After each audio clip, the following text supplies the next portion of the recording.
In Memoriam, a tribute to legendary actor Ray Liotta. The mega-famous actor who had an incredibly prolific career passed away last week at the far too young age of 67. An origin story seemingly cooked up by Hollywood.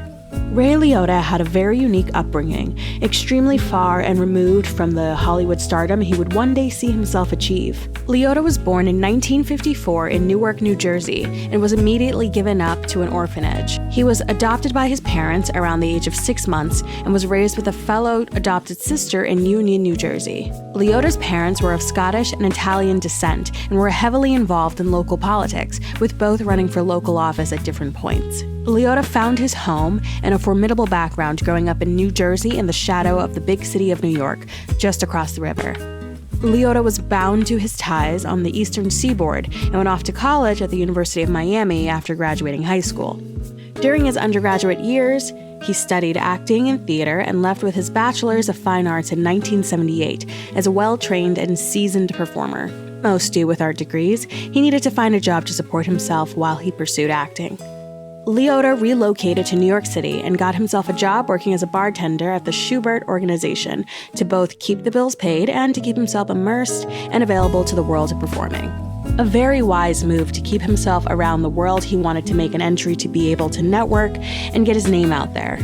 Liotta quickly got himself an agent within his first year in New York, and then booked steady work on a soap opera, Another World, for 3 years. How about some cinnamon toast? You know, I make some good cinnamon toast. No, thanks, I'm not hungry. As it does for all the greats, whether they are ready or not, the opportunity came for Liotta to relocate to Los Angeles to begin pursuing a real-life, bona fide film career. Dream and career-defining roles. Liotta made his way to Hollywood and began the journey that many do, with most ending in heartbreak in the opposite fashion of Liotta. Liotta got his first role in a feature film with 1983's The Lonely Lady, only a few years after moving to LA.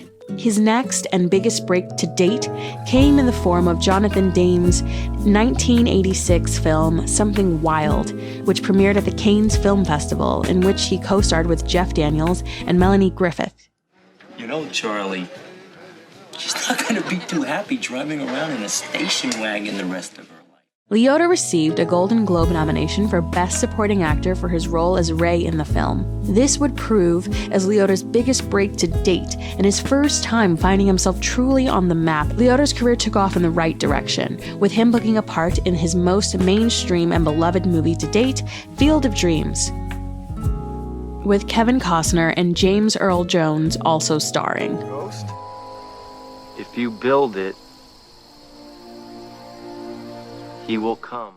Liotta plays the pivotal part of shoeless Joe Jackson in the movie. The plot revolves around Costner's character, Ray, having a vision of Liotta as shoeless Joe in his cornfield playing baseball, and is encouraged by Joe to build a baseball field where his existing corn crop is now. A tough film to summarize, but Field of Dreams is a very engaging and heartfelt film about love, family, and loss that Liotta finds himself smack dab in the middle of. He is more than game for the task, and finds himself fully capable of mastering his character who is at the heart of it all.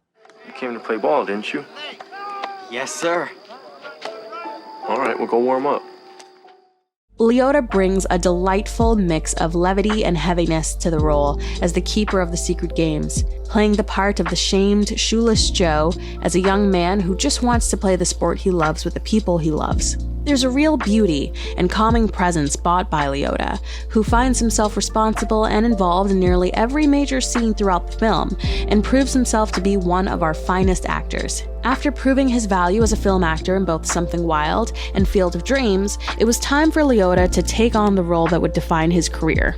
Liotta was cast in the lead role as mobster-turned-informant Henry Hill in Martin Scorsese's mafia masterpiece Goodfellas in 1990. The film is consistently ranked, if not in the top 5, certainly the top 10 of many greatest of all time lists, and is one of those rare events where a film has a great script and actors and the directors at the very peak of their powers.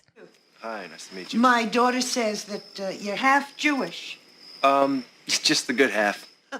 Liotta is an absolute standout rock star in the film, and we follow his life's journey from young, bright-eyed, and bushy-tailed new guy to a coked-out mobster whose life of crime and debauchery have caught up to him and he has nowhere left to turn. What happened? What happened? Are you all right? Yeah. Well, now who did what? That is a severe oversimplification of the plot, but the story is truly a study of the character of Hill, and Liotta provides a masterclass in acting to demonstrate this very complicated person.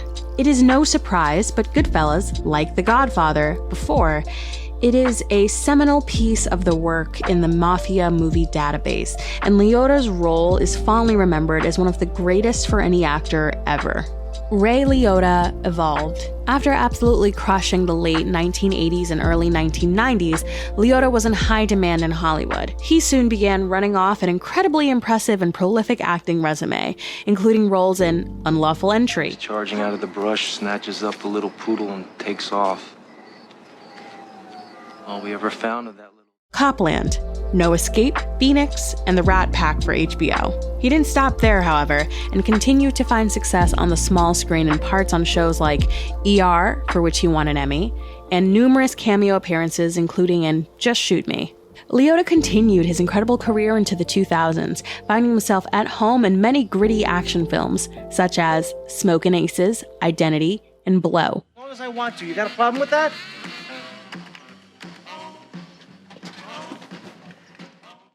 He followed up over the next 2 decades by making appearances across seemingly as many genres as he could, never afraid to take on a new challenge, while also not being worried about making fun of himself. He most recently appeared in The Sopranos prequel film, The Many Saints of Newark, in 2021, and wrapped shooting for Cocaine Bear, which is due in 2023. Sadly, he passed away in his sleep while on location filming the upcoming feature Dangerous Waters.